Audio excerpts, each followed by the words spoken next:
What is going on, guys? DBG here, and in this video we're going to be doing another video talking about the market. Apologies lads for the lack of 2k gameplay.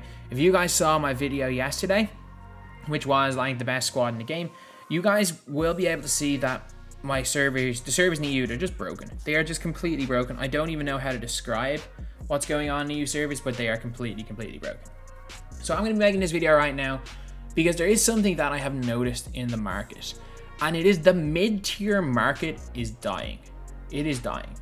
So there's three ways where I like to describe the market.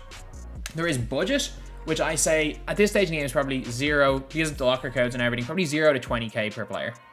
Because realistically, if you play this game for a week, and with the amount of free packs you get, and you haven't made 200,000 MT, you're not playing the game much. Obviously, if you're just starting out the game, custom pack with a random European player. Okay, that's a kind of cool thing there. But if you kind of know what you're doing, even if you're not playing the game too much, you will still be able to get about 100, 200k in a week. It is not the most difficult thing to do. That's about probably 8 or 9 hours of playing this game, as well as opening every free pack from locker codes, every current active locker code, as well as the free daily login rewards. You're bound to get something good. So, yeah. Most people can get to 20k per card, so I'm gonna say that's budget. I'm gonna say mid-tier cards are between 20k and probably 80 to 90k, and then 100k plus I'm gonna call the top. Actually no, probably 100. It's probably lower mid-tier. Lower mid-tier is probably 20 to 100k. Upper mid-tier is probably 100 to 500k. Top tier is 500k plus. If you guys are just looking at the prices of cards, not only like the top tier cards aren't going down too much. Like Kevin Durant, he was never going to stay at 1 million. I'm not going to say like him dropping to 700k is a big deal because he was never worth 1 million in the first place. However, you look at AK has suddenly gone above the 100k. So he's gone up in price. Siakam has gone up in price. But a lot of them are falling. Like the likes of the Eddie Currys of the world. Those lower mid-tier players, a lot of them are becoming the cheap players. A lot of these guys are going into lower tier. So Eddie's obviously falling in price. If you guys are looking at some of the cheap opals, I'll give you some of these guys right here. I'm trying to think, is there any good ones? Steven Jackson. Steven Jackson is still hovering around that 40k MT mark. He's getting cheaper. If you guys are looking for Galaxy opals, and you look at Galaxy opals for less than 50k, there's a lot of good ones. There's a lot of good ones. Like you can pick up an Iguodala, you can pick up an Eddie Jones. Heck, Sean Marion's not good, but he's not. Ah, no, he's not good. He's not good at all. But look at the amount of cheap opals there. Would I use any of these cards? Probably not. I'm going to say that right now. Probably not. But what does this show? It shows that the mid-tier market is slowly warping in with the lower tier market. As well as that, the Galaxy Opal Glow is no longer a reason why people are picking up cards. So, yeah, these cards have their pink diamond would be 4k MT. However, honestly, these cards right here could be so much more expensive had this been, say, a month ago at this stage. But at the end of the day, we're still getting a lot of good cheap cards.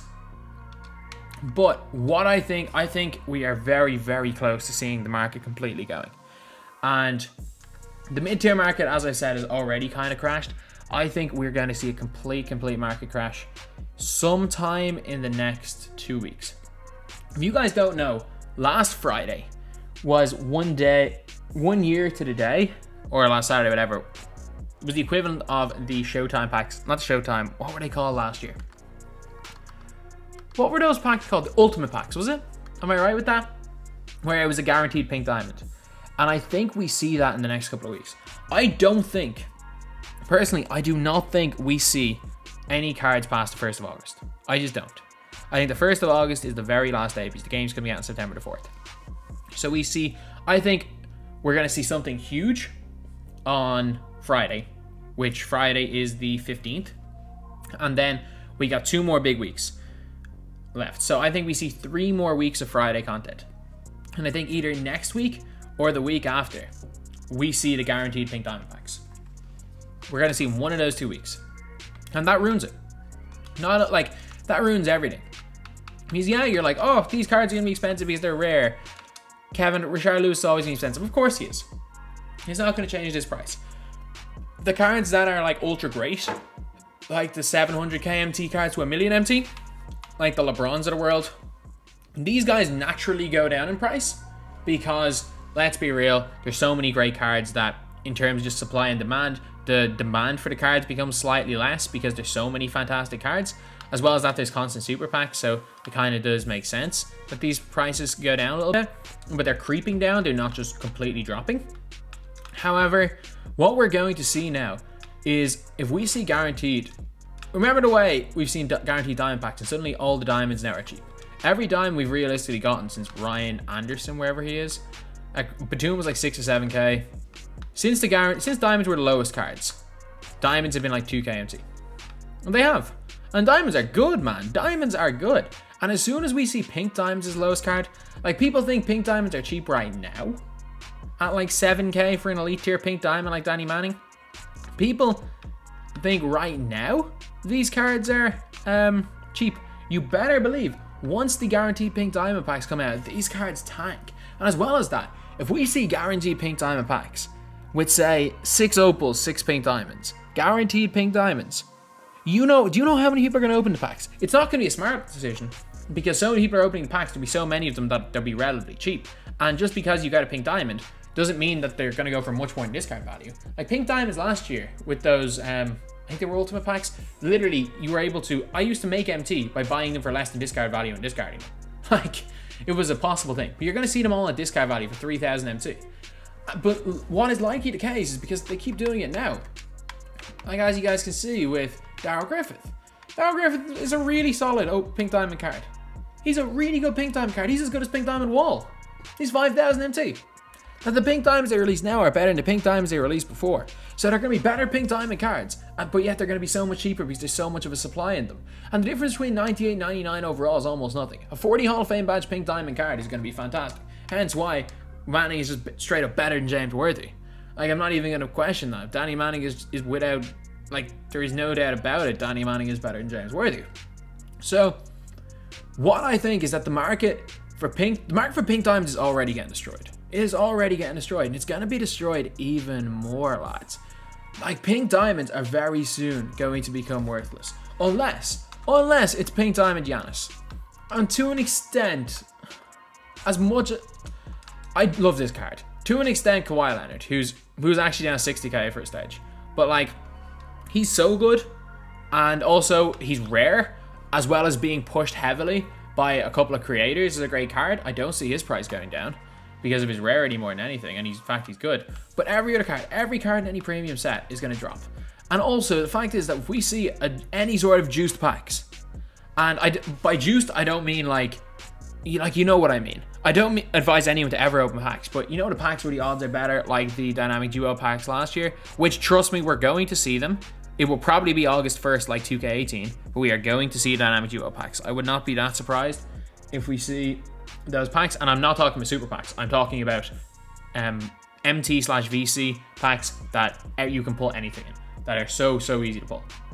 But yeah, I do think in general that we're going to see a lot more of them type of packs, or we're going to see them packs, and I think it's only a matter of weeks. Like, without question, by the 1st of August, you're going to be able to get pretty much every card you want for less than 250k. I'm saying that right now. Unless that card is like Richard Lewis. Or even with the Jubo packs, heck, Chris Webber could end up spiking up in price. But at the same time, we are in Endgame. This is Endgame season, and the budget market was completely destroyed at one stage. I think the card that really destroyed the budget market and destroyed the diamond market was this card right here. It was the Dwayne Wade card. When that Dwayne Wade came out and he was like 2 to 3k MT, I think that card completely destroyed the budget market. There was never going to be another expensive diamond card in the game after that card because of how cheap he was. I think in general, Danny Manning, and I think more so than anything, as much as he dropped in price this week, Eddie Curry, I think it's more so this James Wiseman who has really brought down the mid-tier market. The fact you can get him a lot of time for buyout 25k. The reason why he's more expensive is because he's really hard to search up. I think this card is kind of affecting the mid-range market a lot. I don't think the next packs really did anything because except for maybe change the point guard market because these diamonds are worthless. However, yeah, I think we do see a pink diamond LaMelo Ball very soon. I'm gonna say that for sure. But I think the lower mid tier gradually, as in lower mid tier was originally, say, the diamonds, who suddenly became into the cheap tier with Wade, and all diamonds became less than 5k, and suddenly now all the new pink diamonds are becoming less than 5k, and very, very soon a lot of the new opals are going to be less than 15-20k. It's a matter of when, not if. It's a matter of when, not if, lads. And the cards right now are about 40 to 50k. Expect them within a week or two to go down to 10-15k. Expect the cards that are 150k to go down to 50k in a couple of weeks. Expect the 200k cards to drop under 100k. Like, this is what happens with the market. Suddenly the lower mid tier becomes the cheap tier. The upper mid tier becomes the lower mid tier. The kind of high tier cards then become the upper mid tier. They all kind of drop tiers very gradually, and we're at a stage right now where I think there's going to be some rare cards that are going to be well over million MT, because a lot of people have the MT. There's going to be those cards, and then there's going to be pretty much nothing between 500k and 150k, and I think nearly everything's going to be 150k or less. And I think that happens very, very soon, because we got flashbacks this week. Flashbacks in general have been the least hyped of all the packs. You better believe there's going to be another market crash very, very soon. Trust me, there's going to be one very, very soon. But anyway, yeah, that is pretty much it. That is the video. Thank you guys for watching. Please like, comment. I think you only love me cause I'm poppin'. This a layup, this a rebound, then it's robbing. Tyson with the fade, not the hair, my hands rocking. When I link with ball point, you know it's not